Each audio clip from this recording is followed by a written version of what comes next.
اتنی صابر بچی ہے میری پیاری بیٹی، انیزا نے کروٹ کر کے کہا اور پھر سے اپنی دنیا کی معصوم ترین بیٹی کی تعریف کرنا شروع کر دیا۔ خطاؤں اور گناہوں سے پاک، سب سے معصوم۔ معصوم بیٹی؟ امی اب کہاں ہے؟ اس گھر میں ہے بھی یا نہیں؟ جاہد نے غصے سے کہا۔ صرف میں ہی ہوں جو اس شیطان کے اصل چہرے کو جانتا ہوں، میں اسے برداشت کرتا ہوں۔ جاہد نے بے ساختہ رونا شروع کر دیا تھا اور عابر کی طرف سے اس کے سر پر تھپڑ رسید کیا گیا تو اس نے اپنی اداکاری بند کر دی، کیونکہ اس نے عابر کی لاڈلی اور پیاری بہن کو برا بھلا کہہ دیا تھا، جو کبھی اپنی بہن کے بارے میں ایک بھی بری بات نہیں سن سکتا تھا۔ وہ ہر وقت اس شخص کے منہ سے زبان نکالنے کے لیے تیار رہتا تھا جو زمل کے بارے میں کچھ بھی کہے۔ یہ آخری بار ہے جب میں تمہیں معاف کر رہا ہوں، دوبارہ نہیں، یہ بات اپنے ذہن نشی کر لو۔ عابر نے انگلی اٹھا کر اسے دھمکی دی۔ ٹھیک ہے بھائی، آپ ہمیشہ جذباتی ہو جاتے ہیں، میں تو مذاق کر رہا تھا، جاہد نے کہا اور عابر جانے کے لیے اٹھ کھڑا ہوا کیونکہ اب اس کا جم کا وقت تھا۔ لمبو، جاہد آخر میں اسے چھیڑنا نہیں بھولا تھا، لیکن کیا عابر کم تھا؟ اس نے اپنا بدلہ بھی اسی لمحے لے لیا۔ اپنا پسندیدہ ڈائلاگ کالا دہرایا۔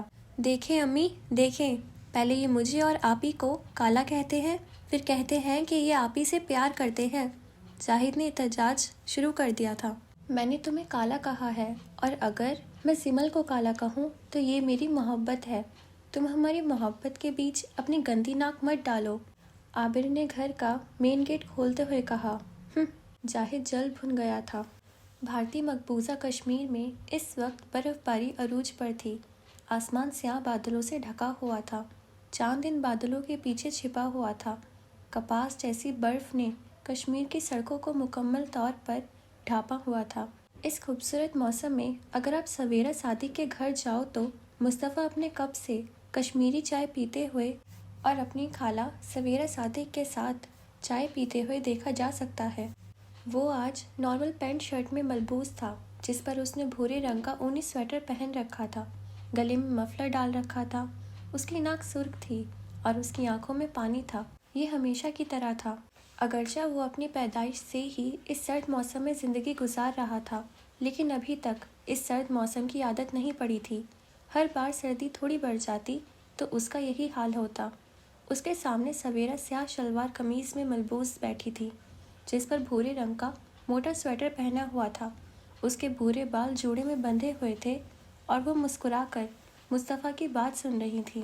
مصطفیٰ کی بات سن کر اس نے اس بات میں سر ہلایا اور کشمیری چائے کا ایک گھونٹ لیا اور پھر بولی، تم نے ٹھیک کہا مصطفیٰ، آپ اب بہت خوبصورت تھیں۔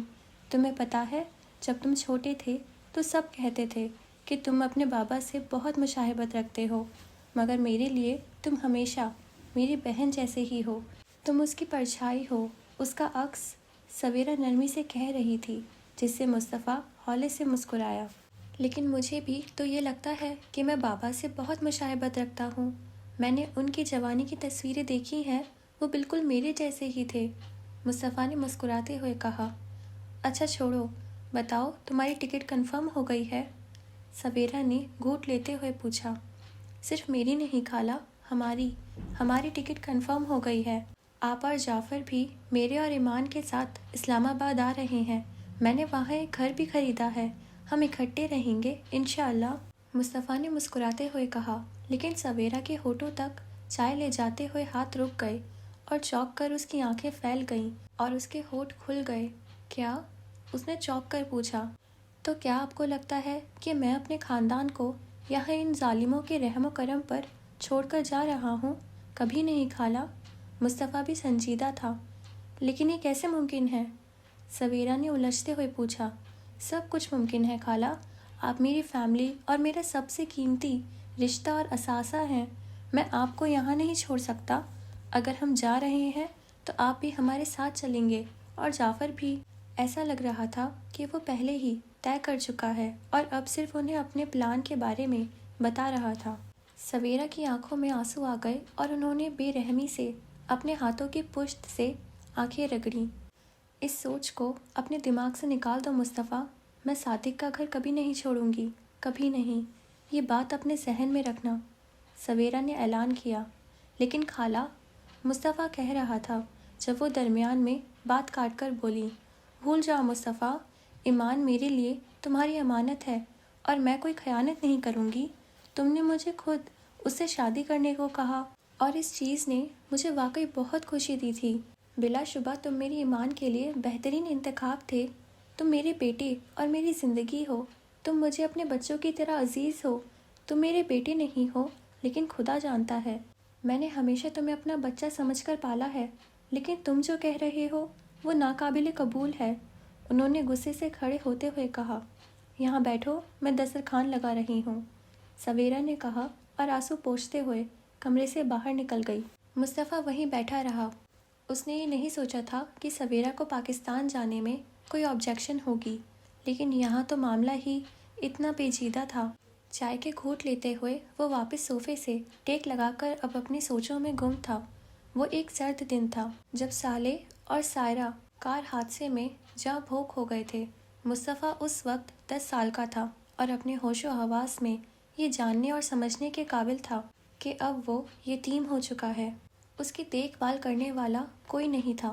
وہ اس ساری خودغرض دنیا میں اکیلا رہ گیا تھا۔ وہ فرش پر اپنے کمرے میں ٹانگوں کے گرد بازو باندھے تھوڑی گھٹنوں پر رکھے بیٹھا تھا۔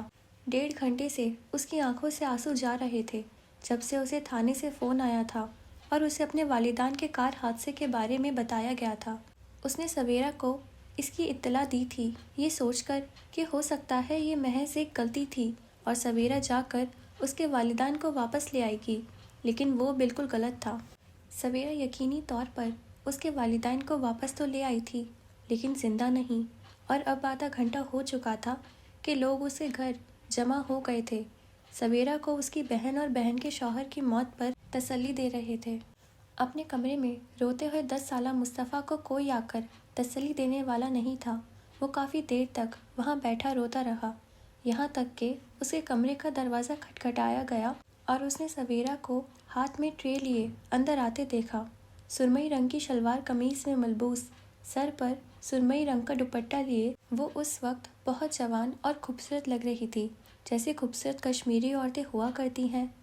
چھوٹی بھوری آنکھیں اور گلابی ہونٹوں کے ساتھ وہ بہت خوبصورت تھی۔ وہ آنکھوں میں ہمدردی لیے مصطفیٰ کو دیکھ رہی تھی۔ آخر وہ اس کی بہن کا اکلوتا بیٹا تھا۔ مصطفیٰ نے چند لمحے اسے روتی آنکھوں سے دیکھا اور پھر سر موڑ کر رونے لگا۔ اس کے آنسو رکنے کو تیار نہیں تھے۔ ظاہر ہے غم بہت بڑا تھا۔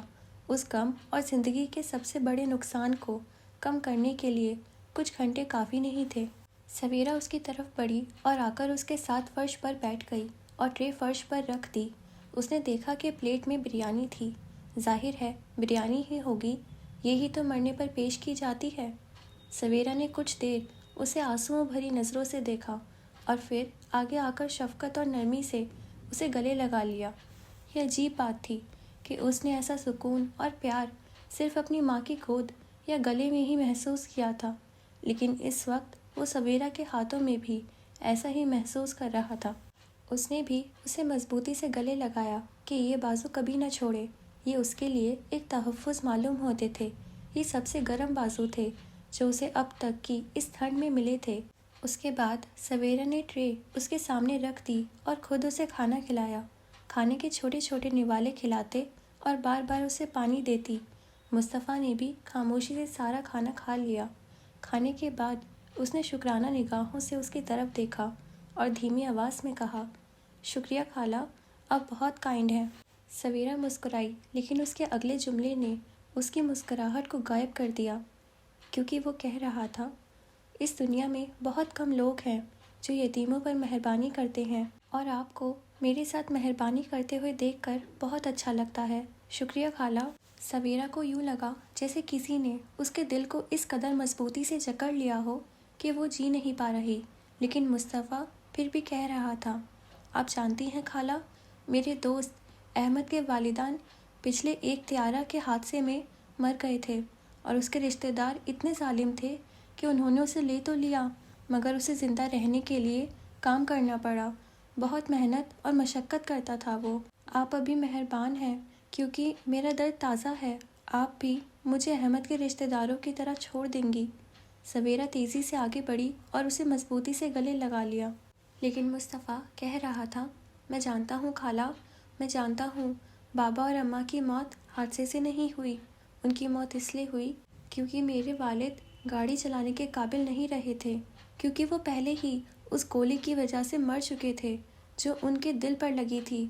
گولی ظالم فوجی کی بندوق سے چلی تھی۔ ان ظالموں نے میرے والدین کو مجھ سے چھین لیا، وہ انہیں چھین کر لے گئے، خالہ وہ انہیں لے گئے۔ وہ اب ہچکیوں سے رونے لگا تھا۔ سویرا اس کی پیٹھ پر تھپکی دیتی رہی۔ اب کوئی تمہیں نقصان نہیں پہنچا سکتا میرے بیٹے، کوئی نہیں، تم میرے بیٹے ہو، میرا خون، میری بہن کے اکلوتے بیٹے، میرے بیٹے۔ وہ ظالم اپنے کیے کا بدلہ ضرور بھگتیں گے، لیکن یہ بات اپنے ذہن میں رکھنا کہ سویرا خالہ تمہیں کبھی نہیں چھوڑیں گی، کبھی نہیں، چاہے وہ مر جائیں، چاہے وہ اپنی آخری سانس لے رہی ہوں۔ سویرا آنسوؤں کے درمیان کہہ رہی تھی۔ اس ننھے بچے کی زبان سے کتنی دل آزاری والے کلمات ادا ہوئے تھے۔ جعفر کی آواز سے مصطفیٰ حال میں واپس آیا، جو اسے دسترخوان پر کھانے کے لیے بلا رہا تھا۔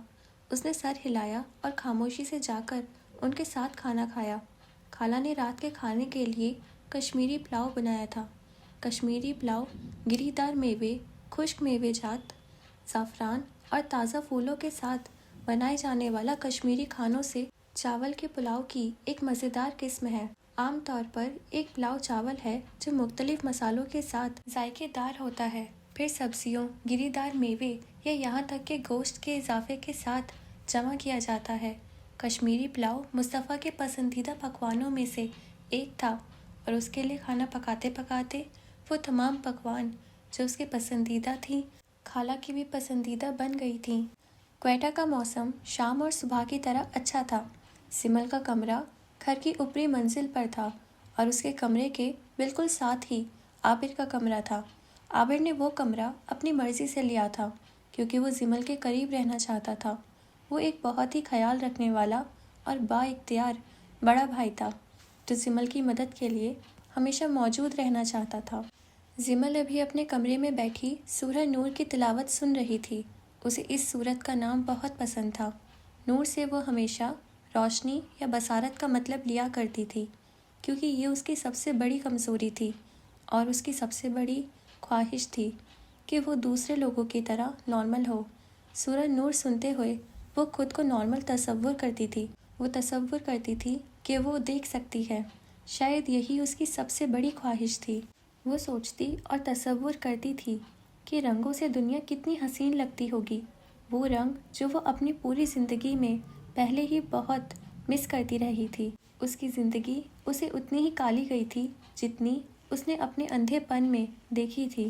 وہ سوچتی تھی کہ اس کے ماں باپ اور بہن بھائی کیسے ہوں گے، وہ کیسے دکھتے ہوں گے۔ وہ دیکھنا چاہتی تھی کہ وہ خود کیسے دکھتی ہے۔ کیا وہ واقعی کالی تھی جیسا کہ عابر کہتا تھا، یا وہ جھوٹ بولتا تھا؟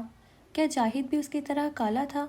سب کہتے تھے کہ سمل اور جاہد جہانگیر سے بہت مشابہت رکھتے ہیں، لیکن وہ دیکھنا چاہتی تھی کہ کیسے۔ وہ دیکھنا چاہتی تھی کہ کیا واقعی ایسا تھا۔ وہ خود کو دیکھنا چاہتی تھی، وہ دنیا کو دیکھنا چاہتی تھی، وہ سب کچھ دیکھنا چاہتی تھی۔ اوئے کالی، کیسی ہو؟ وہ سن کر بتا سکتی تھی کہ عابر ہی کمرے میں آیا تھا، ساتھ ہی وہ اس کا انتظار کر رہی تھی کیونکہ ہر رات 8 بجے اس سے ملنا اس کا معمول تھا۔ اور لمبو، کیسے ہو؟ اب جاہد ہی کمرے میں آیا تھا۔ سادہ پینٹ شرٹ میں ملبوس عابر بہت ہینڈسم اور فریش لگ رہا تھا۔ اس کے بال ایسے گیلے تھے جیسے ابھی نہایا ہو۔ دوسری طرف جاہد اپنے نائٹ سوٹ میں ملبوس تھا۔ جی ہاں، وہ ان لوگوں میں سے تھا جو رات کو جلدی سوتے ہیں اور صبح جلدی جاگتے ہیں۔ ہر رات اس وقت سمل کے کمرے میں اکٹھے ہونا ان کا معمول تھا۔ مائنڈ یور اون بزنس کالے، عابر نے ناک چڑھاتے ہوئے کہا، لیکن جاہد نے کوئی اشارہ نہ لیا اور سمل کی طرف متوجہ ہوا جس نے اب تلاوت کو روک دیا تھا۔ ہاں کالی، کیسی ہو؟ جاہد نے سمل سے مسکراتے ہوئے پوچھا۔ تمیز سے کالے، تم میری بہن کو کالی کہنے کی ہمت نہیں کرنا۔ عابر ایک بار پھر دنیا کا سب سے زیادہ خیال رکھنے والا بھائی بن گیا تھا۔ پلیز، میں اپنی بہن سے بات کر رہا ہوں، ٹھیک ہے؟ جاہد نے غصے سے پوچھا۔ سمل، کیا تم دنیا کو دیکھنے کے لیے ایکسائٹیڈ ہو؟ وہ اب دلچسپ انداز میں جواب حاصل کرنے کے لیے سمل کی طرف دیکھ رہا تھا۔ انشاءاللہ، زمل نے روح پر روح جواب دیا۔ انشاءاللہ، یہ دونوں بھائیوں کا مشترکہ جواب تھا۔ پھر تم میرا حسین چہرہ دیکھ پاؤ گی زمل، عابر نے ہنستے ہوئے کہا۔ اور پھر تم میری نیچرل بیوٹی کو دیکھ پاؤ گی زمل۔ جاہد کیوں پیچھے رہتا؟ ہاں میں تمہارے خوبصورت چہرے دیکھ لوں گی، لیکن اس سے پہلے میں اپنا خوبصورت چہرہ دیکھنا چاہتی ہوں۔ زمل بھی زمل تھی۔ ہاں کیوں نہیں، میرا خوبصورت چہرہ دیکھنے کے بعد تم اپنا تھوڑا کم خوبصورت چہرہ دیکھ لینا، جاہد نے ہنستے ہوئے کہا۔ ویری فنی کالے، عابر نے غصے سے کہا اور پھر مسکرا دیا۔ کمرے کی بتیاں جل رہی تھیں اور آپ کو وہ بیڈ نظر آ رہا تھا جس پر مصطفیٰ سیدھے لیٹے پنکھے کو گھومتے ہوئے دیکھ رہا تھا۔ اس کے بازو کھلے تھے اور بستر پر پھیلے تھے۔ وہ سوچنے میں مصروف تھا۔ اختر کالنگ۔ اس کے فون کی گھنٹی بجی۔ اس نے تھک ہار کر سائڈ ٹیبل سے فون اٹھانے کے لیے بازو بڑھایا۔ فون کی اسکرین کو دیکھے بغیر اس نے کال ریسیو کی اور اسپیکر آن کیا۔ ہلو، اس نے اداس لہجے میں کہا۔ ہلو مصطفیٰ، آپ کی شادی کب ہو رہی ہے؟ اختر نے جلدی سے تنگ کرنے والے انداز میں پوچھا۔ کیوں، تمہیں میری شادی سے کیا لینا دینا بھائی؟ مصطفیٰ نے بے نیازی سے پوچھا۔ میرا تمہاری شادی سے کوئی تعلق نہیں ہے، میں صرف پوچھ رہا ہوں، بتاؤ کب ہے؟ اختر نے پھر پوچھا۔ 20 نومبر کو، مصطفیٰ نے اسے بتایا۔ کیا تم خوش ہو؟ اختر نے پوچھا۔ ہاں، میں خوش کیوں نہیں ہوں گا؟ مصطفیٰ نے الجھتے ہوئے پوچھا۔ نہیں، میرا مطلب تھا کہ کیا تمہیں ایمان واقعی پسند ہے؟ کیا تم اس سے خوش ہو؟ اختر کو کچھ شک تھا اور مصطفیٰ اس شک کو بخوبی سمجھ گیا تھا۔ ہاں، میں اس سے خوش ہوں، لیکن تم کیوں پوچھ رہے ہو؟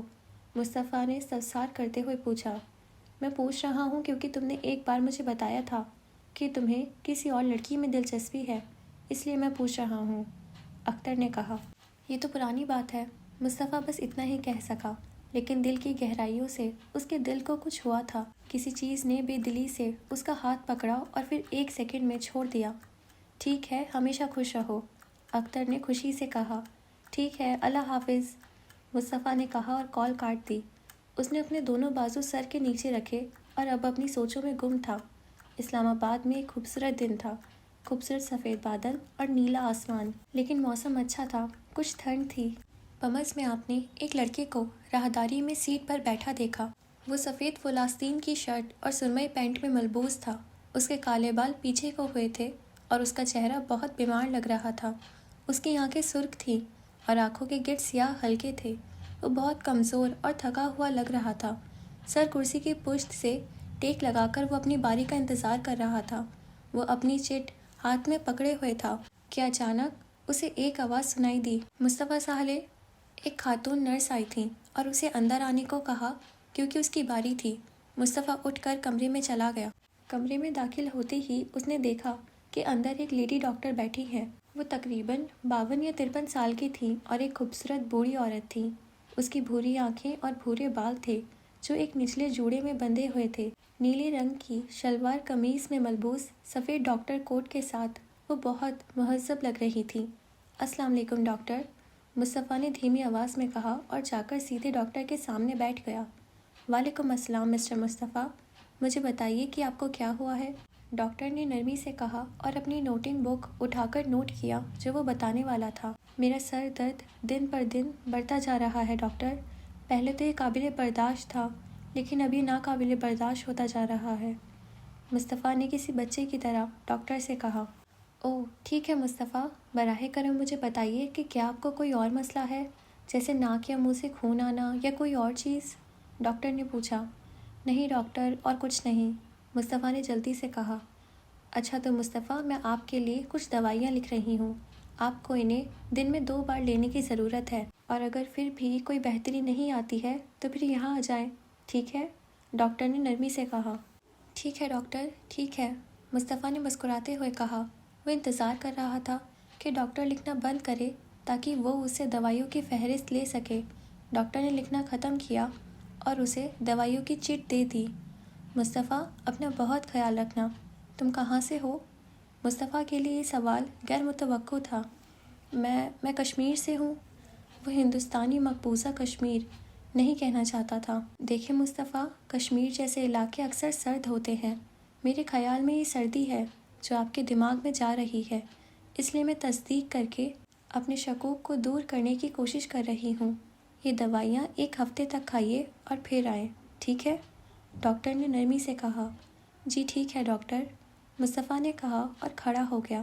شکریہ ڈاکٹر، یہ میرا فرض ہے مسٹر مصطفیٰ، ڈاکٹر نے شفقت سے کہا۔ خدا حافظ ڈاکٹر، اس نے مسکراتے ہوئے کہا۔ ڈاکٹر بھی جواباً مسکرا دی تھی۔ اسے ڈاکٹر بہت پسند آئی تھی۔ باہر آ کر وہ دوبارہ کرسی پر بیٹھ گیا اور ڈاکٹر کی تحریر دیکھنے لگا۔ اوہ، ان کی ہینڈ رائٹنگ تو بہت اچھی ہے، اس نے خود سے مسکراتے ہوئے کہا۔ ڈاکٹر انیسہ جہانگیر، اتنا خوبصورت نام، ماشاء اللہ، اس نے مسکراتے ہوئے کہا۔ مصطفیٰ پہلے ہی ان کا مداح بن چکا تھا۔ وہ واپس اپنی موجودہ زندگی میں واپس آ چکا تھا، جہاں وہ اپنے بستر پر لیٹا تھا اور وہ انجانے میں مسکرا رہا تھا۔ اسے اچانک احساس ہوا تھا کہ وہ دن پہ دن کتنا پاگل ہوتا جا رہا ہے۔ کیا میں پاگل ہوں؟ اس نے خود کو ڈانٹا اور پھر سے مسکرانے لگا۔ اوکے فرینڈز، آج کے لیے بس اتنا ہی، باقی پارٹ نیکسٹ ایپیسوڈ میں۔ تب تک کے لیے آپ ہمارے یوٹیوب چینل کو سبسکرائب کر دیجیے اور ہمارے انسٹاگرام اکاؤنٹ کو فالو کر لیجیے۔ خدا حافظ۔